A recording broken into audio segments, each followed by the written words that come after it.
No nurse lasted a week with him. Not the first one, not the 10th one, not the 27th one. They all came with their crisp white uniforms and their professional smiles in their careful hands. And they all left before the week was out, some in tears, some in fury, one reportedly in the middle of the night, without even collecting her final paycheck. Ethan Blackwood had that effect on people. He had, in fact, perfected the art of driving them away, and if there was a single thing he took pride in during those 2 hollow years after the accident, it was the completeness of that record. 27 nurses, 0 survivors. The agency had stopped sending the hopeful ones, the ones who arrived with cheerful determination and laminated credentials, and told his household manager they were certain they could handle anything. Those ones left the fastest. They had been replaced, over time, by the more stoic variety experienced, seasoned professionals who arrived without visible expectations and lasted slightly longer, but ended, inevitably, in the same place. Gerald, his chief of staff, had begun keeping a spreadsheet.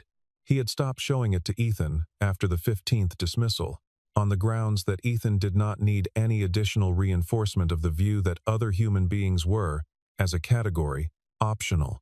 And now, on a gray Tuesday morning in October, a chubby woman in pale blue scrubs was walking up the front steps of his estate carrying a tin of homemade cookies, smiling at his security guards like they were old friends and Ethan Blackwood, watching from the second-floor window with the flat gray eyes of a man who had decided the world held no more surprises, felt something stir in his chest that he hadn't felt in a very long time. He told himself it was irritation. He was wrong. The Blackwood estate sat on 40 acres of manicured land in the rolling hills north of New York City, the kind of property that made real estate agents lower their voices when they described it. The main house had 14 bedrooms, a private medical suite, a heated indoor pool, a library that held more than 8,000 volumes, and a security system that cost more annually to maintain than most families earned in a lifetime. The iron gates at the entrance bore no name, no number, no indication of who lived behind them. Ethan preferred it that way. He had spent the last 2 years learning to prefer a great many things he had never wanted: silence, stillness, the particular quality of afternoon light that fell through the tall windows of his study when there was no one around to interrupt it. He had not chosen this life. It had been chosen for him on a rainy Thursday evening 14 months ago, when the private helicopter carrying him from a conference in Boston had gone down over the Hudson Valley and left him with a spinal contusion that his team of neurologists described, in careful clinical language, as severe, but potentially reversible. Potentially. That word had come to define the boundaries of his existence.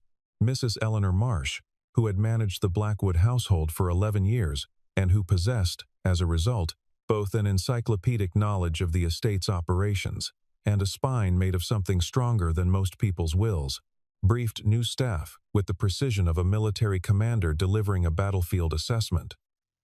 She did so now in the marble-floored entrance hall, her gray hair pinned immaculately, her expression conveying neither warmth nor hostility, but a kind of seasoned neutrality that said, "I have seen everything this house can produce, and I am still standing." She had refined this briefing over 27 iterations refined it. Actually, in the way that any document gets refined by repeated exposure to the catastrophic failure modes it is designed to prevent. Early versions had been softer, more explanatory, more generous in their invitations to ask questions. Those versions had produced nurses who thought they understood more than they did, and who had therefore lasted, on average, 2 days before discovering their mistake. The current version was precise to the point of severity, and Mrs. Marsh delivered it without apology. The rules, she explained, were not suggestions. Mr. Blackwood did not tolerate personal conversation. He did not tolerate questions about his late wife, about his finances, about his companies, about his accident, or about the timeline of his recovery. He did not tolerate changes to his daily schedule without written notice submitted 48 hours in advance. He did not tolerate noise after 9 in the evening or before 7 in the morning. He did not tolerate visitors entering rooms they had not been explicitly authorized to enter. He did not tolerate unsolicited physical contact of any kind. He did not, Mrs. Marsh concluded with the slight pause of someone who had rehearsed this line many times. Tolerate weakness. He has dismissed 27 nurses, she said. You are the 28th. The young woman standing across from her, Hannah Brooks, according to the agency file, 31 years old, licensed registered nurse, 5 years of experience in rehabilitation medicine, nodded slowly, looked around the entrance hall, and said, That's a beautiful chandelier. Mrs. Marsh blinked. In 11 years, no one had ever commented on the chandelier. Ethan heard her before he saw her. He heard the way she said good morning to Daniel, the security guard who stood at the bottom of the staircase. And he heard Daniel's silent, granite-faced Daniel, who had not spoken more than 12 words in a single conversation in the 3 years he had worked there, actually laugh. He heard the sound of her footsteps, light and unhurried, coming up the stairs. He heard her pause on the landing. And then Hannah Brooks walked through the door of his suite, and the first thing she did was look directly at him, not at his wheelchair, not at his legs, not at the medical equipment arranged with clinical precision along the wall, but at him, at his face, with eyes that were brown and bright and entirely unafraid, and she smiled the way people smile when they are genuinely, uncalculatingly glad to see someone. Mr. Blackwood, she said. I'm Hannah. I'll be taking care of you. He stared at her. She was round-faced and rosy-cheeked, and she had brought, he now noticed, a blue tin tucked under one arm. I made oatmeal cookies this morning, she added, setting the tin on the table beside the door. For the staff. Well, and for you, if you want one. I don't eat food from strangers, he said. His voice came out flat and final. The voice he used for closing conversations. Hannah considered this for exactly 1 second. Okay, she said, and opened the tin and took out a cookie and ate it herself, standing there in the middle of his suite, looking perfectly comfortable. The silence that followed was the loudest silence Ethan had heard in years. He found he had absolutely nothing to say. She broke 3 rules before noon. The first was the cookie, which technically fell under the clause about unsolicited personal engagement. The second was the window. She crossed the room without asking permission and pushed open the tall casement window that looked out over the south garden, and a wash of cold October air came in carrying the smell of wet leaves and grass, and Ethan breathed it in despite himself. It's stuffy in here, she said, by way of explanation, in a tone that suggested stuffiness was a medical condition she had diagnosed and was now treating. The third rule was the curtain. The heavy blackout curtains that he kept drawn over the east-facing windows because the morning light, when it came in at a certain angle, fell across the framed photograph on his desk in a way that he could not bear to see. She pulled back with one decisive motion, and the room filled with gray October light, and Ethan gripped the armrests of his wheelchair and said, very quietly, You were told not to touch things in this room. Hannah turned. She looked at him steadily. I was told not to touch things without permission, she said. I should have asked. I'm sorry. It was such a simple thing. Such a plain, unadorned apology, with no performance of guilt and no elaborate justification, that Ethan felt something shift in the architecture of his composure, some small structural adjustment he could not immediately account for. He said nothing. Hannah turned back to the window and looked out at the garden. The roses are still going, she said. In October, that's unusual. He didn't answer, but he looked. That night, for the first time in 4 months, he slept for almost 2 hours before the pain woke him. Hannah had worked with difficult patients before. She had worked with a retired general who had thrown a bedpan at her on her 3rd day and later cried when she held his hand during a procedure. She had worked with a corporate attorney who had threatened to sue the hospital for every conceivable violation he could invent, and who had asked her to be a witness at his daughter's wedding 8 months after discharge. She had worked with an elderly woman who screamed biblical curses at the nursing staff every morning, and then, every afternoon, asked Hannah to read poetry to her. She had grown up in a small apartment in South Baltimore, with a mother who worked 2 jobs and a younger brother who needed more than the family had, and she had learned early before nursing school Before any of it, that the people who seemed hardest to reach were often simply the people who had been let down the most times and had decided to preempt the next disappointment by making themselves too difficult to bother with. She had never had the luxury of being frightened by difficult people, because frightened was something you couldn't afford to be when you needed every job, every shift, every paycheck. That history had given her something that couldn't be taught in a classroom. She understood something that many people, including many experienced nurses, did not fully understand: that anger is almost never about what it appears to be about. The man who throws the bedpan is not angry about the bedpan. The man who invents lawsuits is not angry about the hospital. And Ethan Blackwood, with his 27 dismissed nurses, and his ironclad rules and his silences that pressed against the walls of his rooms like something physical, was not angry about the cookies or the curtain or the window. She had known this within the first 10 minutes. What she needed to understand was what, exactly, he was angry about instead. She began the way she always began, by watching. She watched the way he held himself in the wheelchair, straight-backed, controlled.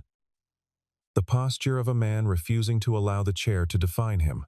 She watched the way his assistant spoke to him, in careful, modulated tones, as though he were a substance that might combust under the wrong conditions. She watched the way he looked at his legs, sometimes, when he thought no one was looking, not with despair, exactly, but with something colder than despair, something that looked almost like contempt, as though his own body had become an adversary he was refusing to forgive.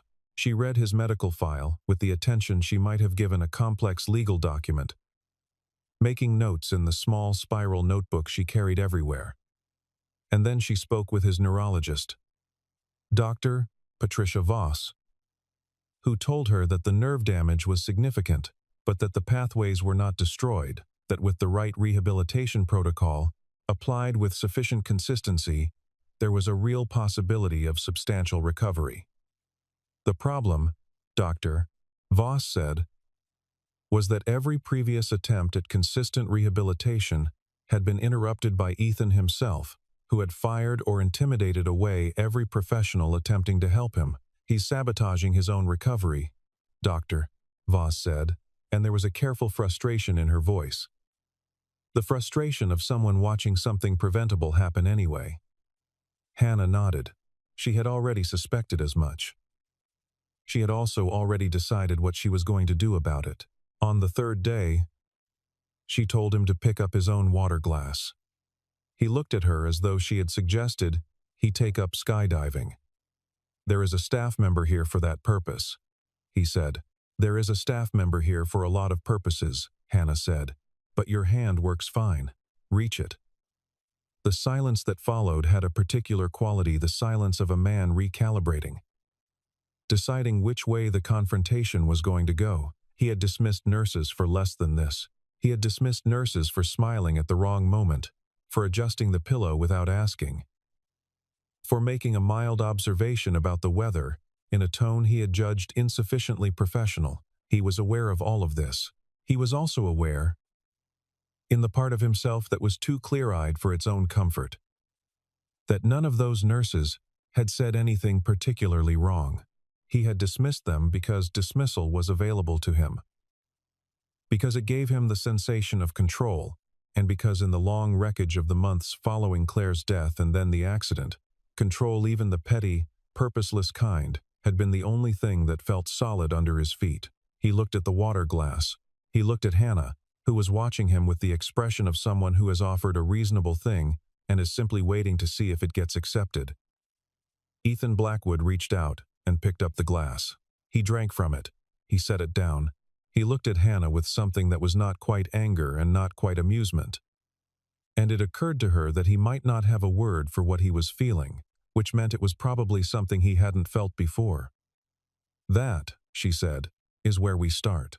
She had him doing 30 minutes of hand and arm exercises by the end of the week, and upper body resistance work by the end of the second week, and by the middle of the third week when she finally, carefully, in the presence of Dr. Voss and with every safety measure in place, had him attempt to bear weight on his legs for the first time in months. The look on his face when his feet pressed against the floor and held, for 4 seconds, 5 seconds, 6. That look was something Hannah knew she was going to carry with her for a very long time. Dr. Voss, standing behind him, pressed her hand briefly to her mouth. No one spoke. 6 seconds of standing, after 400 and some days of not standing. 6 seconds that felt like something ancient and enormous had shifted beneath the surface of the world. The discovery happened on a Wednesday. Hannah had been looking for the linen closet, a reasonable activity, she felt, for someone in charge of a patient's daily comfort, and had opened what she thought was a closet door, and found instead a room. It was a large room, windowless, fitted with screens that covered 3 walls, and hummed with the constant soft activity of real-time data feeds, financial markets, corporate communication systems, operational dashboards, for what appeared to be several dozen separate business entities. There were names on the screens she recognized: Blackwood Capital, Meridian Health Systems, 3 more she couldn't place, and numbers that moved in ways that suggested quantities far beyond anything she had consciously processed as real. She stood in the doorway for a long moment, just breathing, doing the arithmetic in her head of what she was seeing, and arriving at a number that seemed, on first encounter, like a mistake. She was not naive about wealth. She had worked in private hospitals, had treated men and women of considerable means, had navigated the particular social textures that came with that. But this was different in kind, not just in degree. And she stood with her hand still on the door frame and looked at those screens and understood, with the quiet finality of someone receiving information that cannot be unfamiliar once it is known, that the man she had been calling Mr. Blackwood and arguing with about his medication schedule was not merely a wealthy man who had suffered a medical setback. He was something of a different order entirely. Then she backed out, closed the door, and went to find Ethan. He was in the library, reviewing documents with his chief of staff, a thin, perpetually worried-looking man named Gerald, who treated Hannah with the polite suspicion of someone who had seen too many nurses come and go to invest emotionally in this one. "I found a room," Hannah said. "Full of screens." Gerald went pale. Ethan looked up from his documents. His expression was unreadable, which was, she had come to understand, itself a kind of expression. "That would be the operations center," he said. "You shouldn't have opened that door." "It wasn't labeled," she said. "Most things aren't." He looked at her for a long moment. "You know what you saw." "I know what I saw," she agreed. "And I'm still here because you need your afternoon medication in 20 minutes. So." She left. Ethan stared at the doorway where she had been standing. Gerald said, very quietly, "Sir?" Ethan said nothing for a moment. Then, with the particular quality of expression that Gerald had seen precisely once before in 11 years of working for him at the birth of his daughter, years ago, in a life that now felt like it had happened to a different man, Ethan Blackwood smiled. It lasted perhaps 3 seconds. But Gerald, who was not a man given to dramatics, went home that evening and told his wife that something had changed. She had not changed her manner toward him at all. That was what struck everyone in the household. His personal assistant, his security chief, Mrs. Marsh, Dr. Blank, his Revenue for the Marcis, Voss, they had all expected the discovery of his identity to produce some recalibration in Hannah, some subtle shift in deference or strategy, the way it always did with people who discovered who he was. Instead, she arrived the next morning with mud on her sneakers from the garden, set a single orange marigold in a glass on his windowsill without explanation, and told him it was time for his exercises. "You know who I am," he said. "I know who you are," she confirmed. "You're the man who needs to do 40 minutes of rehabilitation work before lunch. Arms out." He stared at her. "I own hospitals," he said. "Good," she said. "Then you know better than anyone how important physical therapy is. Arms out, Mr. Blackwood." Something that might have been a laugh, a real one, involuntary, surprised out of him, moved through his chest and was gone before it could fully form. But it had been there. His staff noticed. Everyone noticed. The household, which had operated for 2 years at the pitch of constant low-level tension, as though the whole building had been holding its breath, seemed to release some small fraction of that held breath and breathe again. She started taking him outside in the second week of November, when the weather turned sharp and bright and the garden still held its shape beneath the cold. She got him out of the chair and into the special walker frame that Dr. Voss's team had recommended, and she walked beside him through the garden paths, the ones the groundskeepers kept clear and smooth, the ones that wound past the dormant rose beds and the stone fountain and the tall hedge that separated the formal garden from the open lawn. The first time, they made it perhaps 30 feet before he had to stop. He gripped the walker frame and looked at the ground and breathed in the cold air. She stood beside him and said nothing. She had learned, quickly, that he did not want to be encouraged in the ordinary way, did not want to be told that he was doing well, or that he should be proud of himself, or that things were going to get better. What he wanted, she had decided, was simply to be accompanied, to have someone stand beside him in the difficult moments without making the difficulty worse by narrating it. So she stood beside him. She looked at the hedge, which had been pruned into a clean geometric line. "There's a cardinal," she said, after a while, and there was a brief red flash in the bare branches of the dogwood tree at the path's edge. There and gone. Ethan followed her gaze. He said nothing, but his breathing steadied. They went farther each time, 15 feet more on the second day, then another 10, then a day when he pushed past his fatigue and made it all the way to the fountain and stood holding the walker frame in both hands with his eyes closed, and the sound of the water was the only sound, and Hannah sat on the edge of the fountain and said nothing and waited, and the garden held them in its cold bare November patience, and it was enough. Some afternoons the physical therapist from Dr. Voss's team was also there, observing, making notes, occasionally intervening with a technical adjustment. But mostly, those sessions were just the two of them. A billionaire learning to walk again, and a nurse from South Baltimore, who believed in him with a completeness that required no effort and made no noise.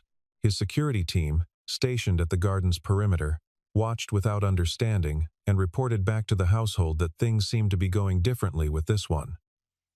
No one disagreed.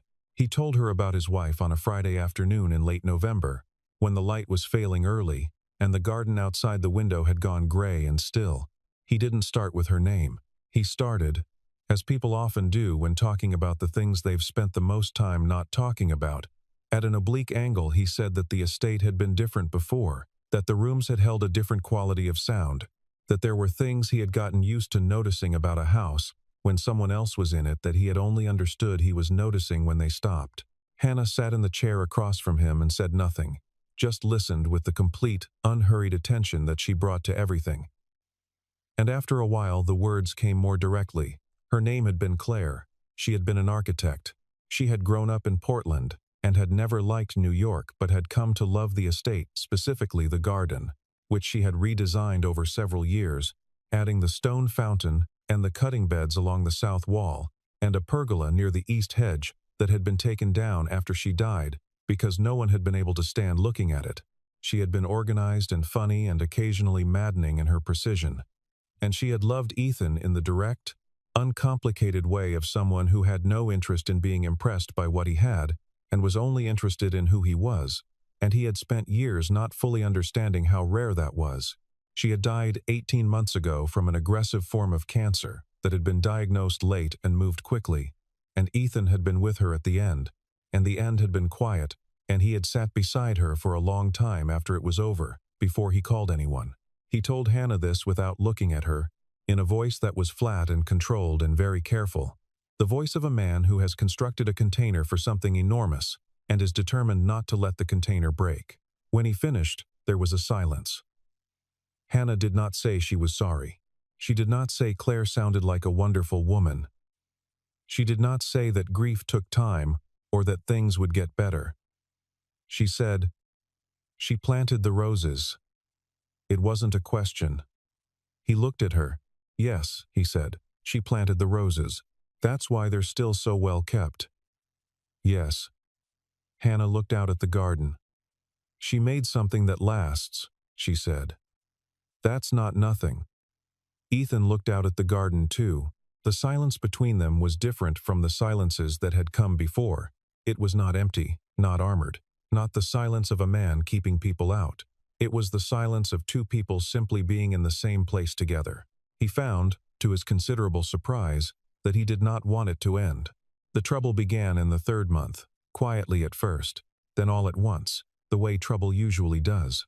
Two members of Blackwood Capital's board of directors, men who had been maneuvering for years to position themselves for exactly the kind of opportunity that Ethan's incapacitation provided, had begun systematically, cultivating relationships with minority shareholders, and proposing amendments to the governance structure that would, if approved, effectively dilute Ethan's controlling interest during periods of what they termed executive incapacity.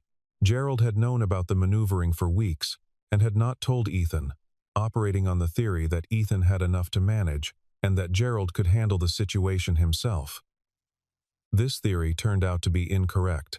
The maneuvering accelerated, and then someone in Gerald would spend months afterward trying to determine who leaked something to the press. The story appeared in a financial publication on a Thursday morning.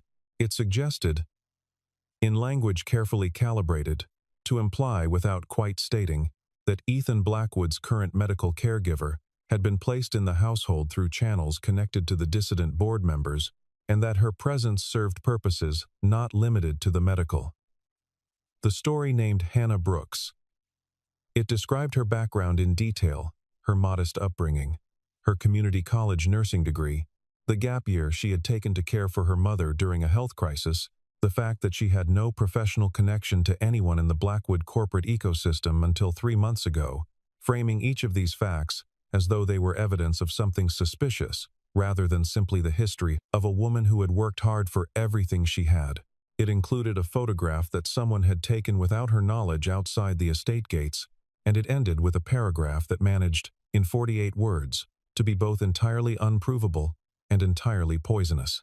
By 10 that morning, the story had traveled to every financial news outlet in the country. By noon, there were 2 news vehicles parked on the public road outside the estate's gates. By 2 in the afternoon, Hannah had read the story on her phone in the small staff room off the kitchen, and she had sat very still for a long time. And then she had gone to find Mrs. Marsh. She told Mrs. Marsh she was going to leave. She was calm about it, practical, logistical. She had her resignation in her head already, the standard courtesy period, the professional handoff, the things she would and would not say to the agency. Mrs. Marsh listened with the expression of a woman who had predicted this moment might come while simultaneously hoping it wouldn't. And then she said, "You should tell him yourself. I don't want to upset him. It will upset him more if you don't." Hannah was quiet for a moment. She stood at the window of the small sitting room adjacent to the kitchen and looked out at the garden, which was bare and brown in the winter light, the fountain switched off, the rose beds dormant under their layer of mulch. She had walked those paths with him. She had stood beside him while he found, in the cold air and the physical effort of 30 feet of progress, something she could not name but recognized, the thing that comes back to people when they stop waiting for permission to believe they might recover. She did not want to leave. She had known that for weeks and had been very careful not to examine it too closely. "He doesn't need this on top of everything else," she said. "What he needs," Mrs. Marsh said, with the slight shift in her voice that she permitted herself in moments of genuine feeling, "is precisely the opposite of what you're describing." Hannah went to his study. He was at his desk, reviewing documents, always working, because work was the thing he could control when everything else had slipped out of reach, and he looked up when she came in, and he must have read something in her face, because he set down the papers immediately. She told him about the story. She told him she thought it was better for everyone if she left. She said it clearly and without drama, and she meant every word of it. She was halfway through her third sentence when Ethan said, "Stop." She stopped. He moved then, and it was the most significant physical movement she had seen from him in 3 months. More significant than the exercises and the garden walks and the careful steps in the walker frame, because it was entirely unmedical, entirely unrehearsed, entirely driven by something that had nothing to do with rehabilitation.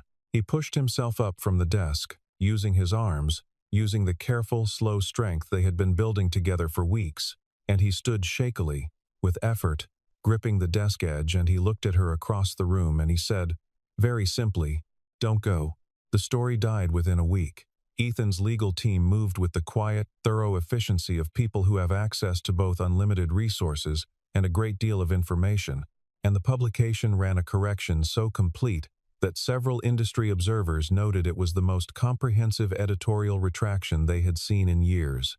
The board members who had been maneuvering against him found themselves facing questions about certain transactions that they had not anticipated being asked about. And the maneuvering stopped.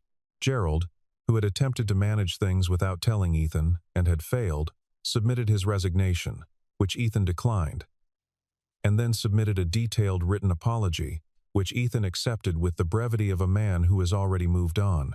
The news vehicles disappeared from the gate. The household returned to something that functioned like quiet. Hannah stayed. She said nothing dramatic about staying. She showed up the next morning with mud on her sneakers, a different pair this time, because the old ones had finally given out, and she told Ethan it was time for his morning exercises, and he said that they were going to do them in the garden today, and she said that was fine. And they went outside together into the cold December light. He worked. That was the only word for what he did in the months that followed.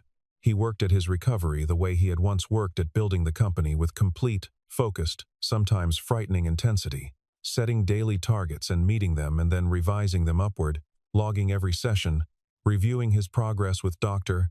Voss weekly, refusing to accept comfortable plateaus.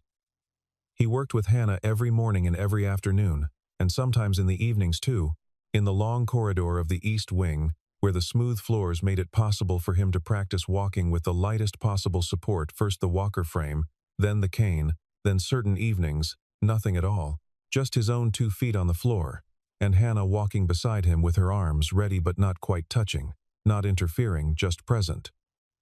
He fell 3 times. The first time he was furious. The second time he was quieter about it. The third time Hannah helped him up and he stood and took a breath and said, "Again," and they went again.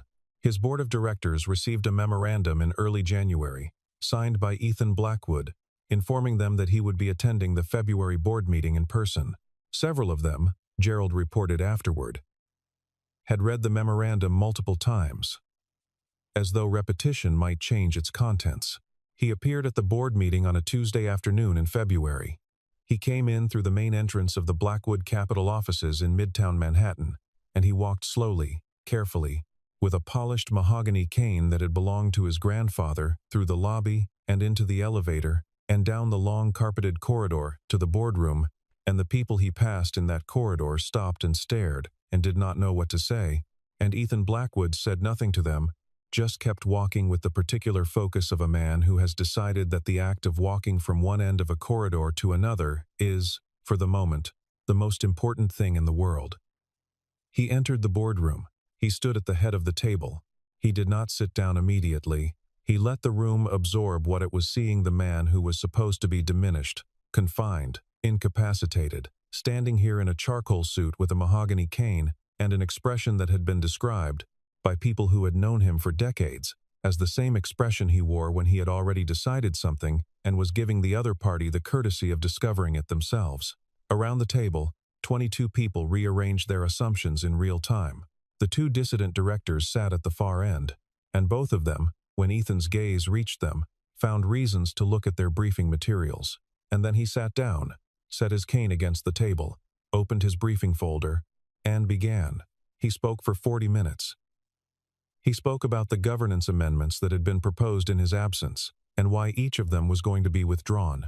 He spoke about the nature of the relationships certain board members had developed with minority shareholders during the preceding months, and what those relationships signified and what they would cost. He spoke about the future direction of the company, with a clarity and specificity that left no room for the comfortable ambiguities that the dissidents had been relying on. He spoke with the precision and authority of a man who had not been diminished by what had happened to him, but who had been, in some way that was hard to name, clarified by it, the irrelevant things stripped away, the essential things more visible. When he was finished, the boardroom was very quiet. One of the two dissident directors resigned effective immediately. The other asked to speak with Ethan privately, and that conversation, while brief, was understood by everyone who had any knowledge of it to have been unambiguous in its conclusions. He had kept a journal. Hannah hadn't known about it until the afternoon. In late March, when the first real warmth of the coming spring was in the air, and the rose beds along the south wall were showing the earliest green, that he handed it to her. It was an ordinary journal, dark blue cover, nothing written on the outside, and she held it without opening it, looking at him. "Read it," he said. She sat down in the garden chair, the one they had carried outside on the first day they'd made it all the way to the stone fountain and back. And she opened the journal and read. He had written in it every day since the second week she'd arrived.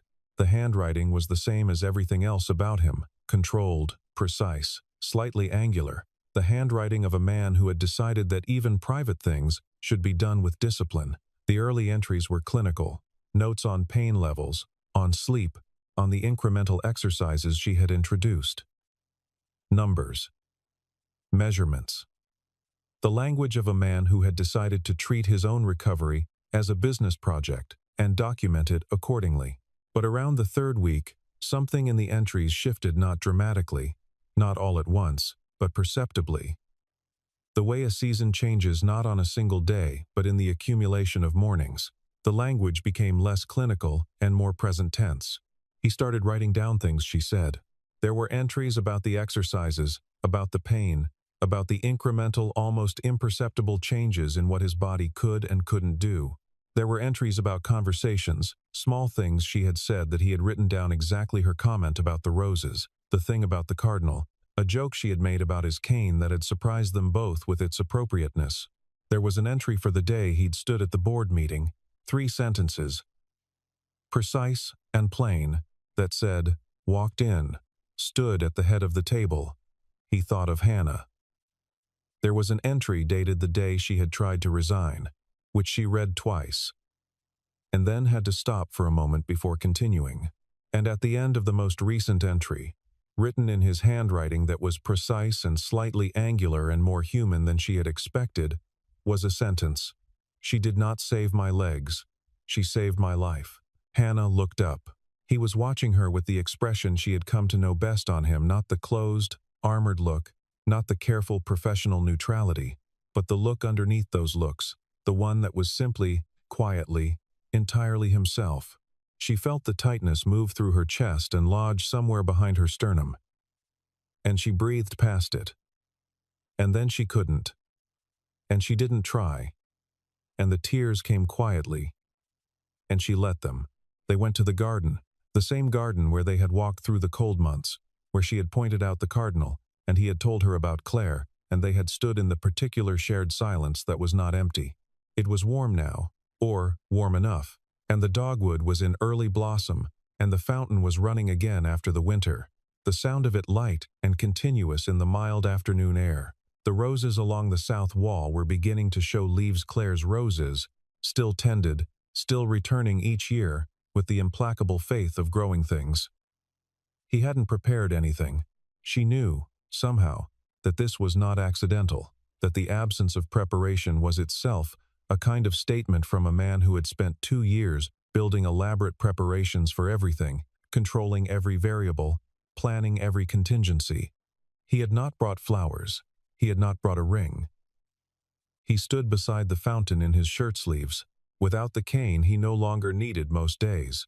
And he looked at her with the look she knew now, the look that was not armor and not performance, and not the careful management of impression, but simply him, simply the thing underneath everything else, looking at her.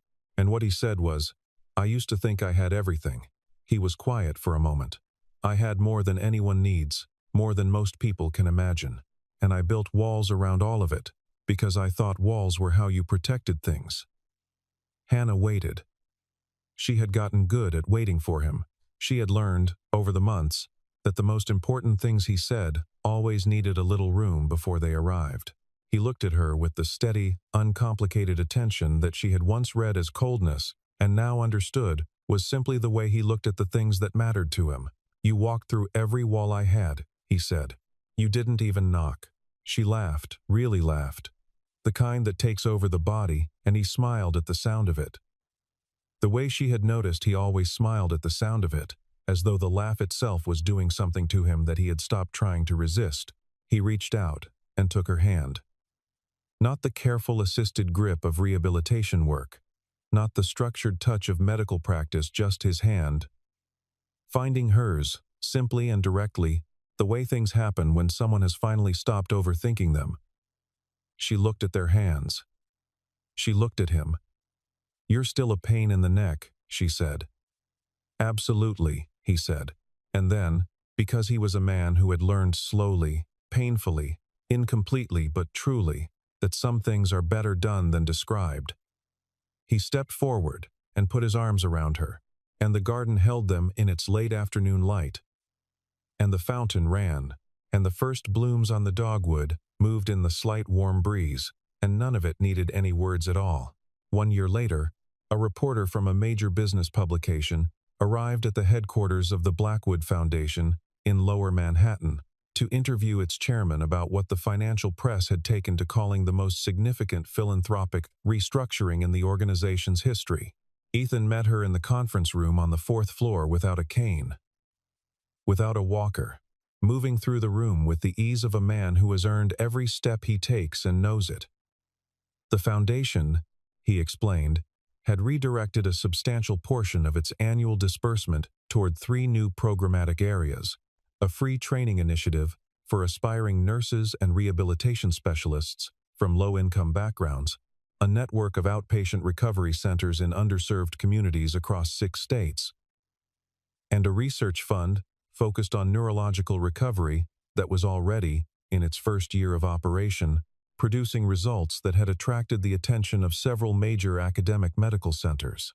The executive director of the Patient Recovery Fund was Hannah Brooks, who appeared partway through the interview from a meeting down the hall, still in her work clothes, still carrying the spiral notebook she had never stopped using, and who sat beside him with the comfortable ease of someone entirely at home in her own life.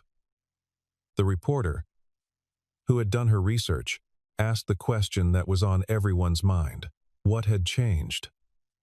Ethan was quiet for a moment. He looked out the window at the city, then at Hannah beside him, and when he looked back at the reporter, there was something in his expression that was not the careful public mask she had expected, but something real and considered and earned. "I believed for a long time that control was what kept things together," he said. "Rules, structure, distance. I thought if you were disciplined enough, you could protect yourself from the things that might undo you." He paused, and then a nurse walked into my house and broke every rule I had inside of 3 hours. And she did it with such complete cheerfulness that I couldn't even be properly angry about it. The reporter smiled. And she was right about everything," Ethan said. As it turns out, Hannah, beside him, made a small sound that might have been agreement, and might have been something else, and Ethan looked at her for a moment with the expression that those who worked closely with them had come to recognize, the expression of a man who cannot quite believe his own luck, and who has decided, very deliberately, to believe it anyway.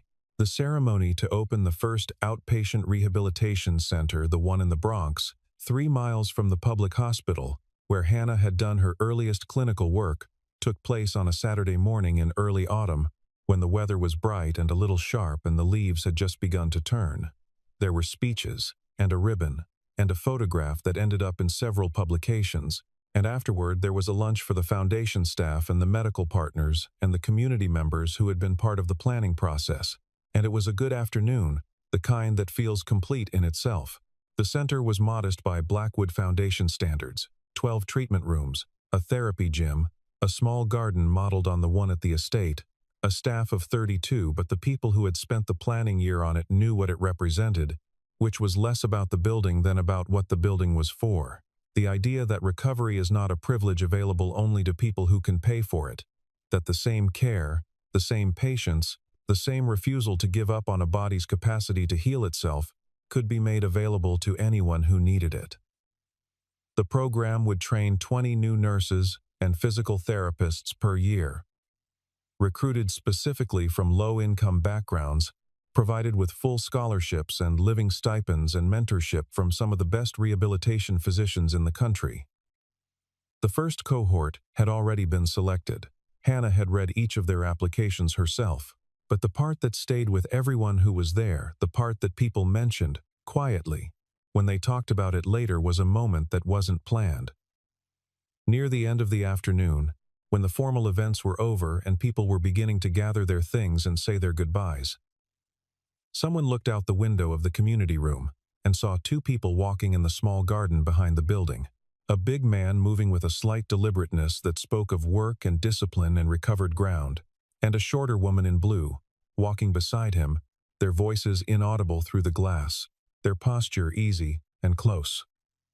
The garden was a modest thing, a path, a few benches, some late-season flowers in raised beds along the wall, nothing like the estate garden in the hills north of the city. With its stone fountain, and its carefully tended roses, and its 40 acres of quiet. But they walked through it the same way they walked through that garden, not like a billionaire and a nurse, not like a patient and a caregiver, not like an employer and an employee, not like any of the categories that the world wanted to arrange them into. Just two people, walking, together, in a small garden that smelled of autumn and something growing, where the afternoon light came in low and warm, and cast their shadows long across the path, and the day held them gently, and asked nothing more of them than this: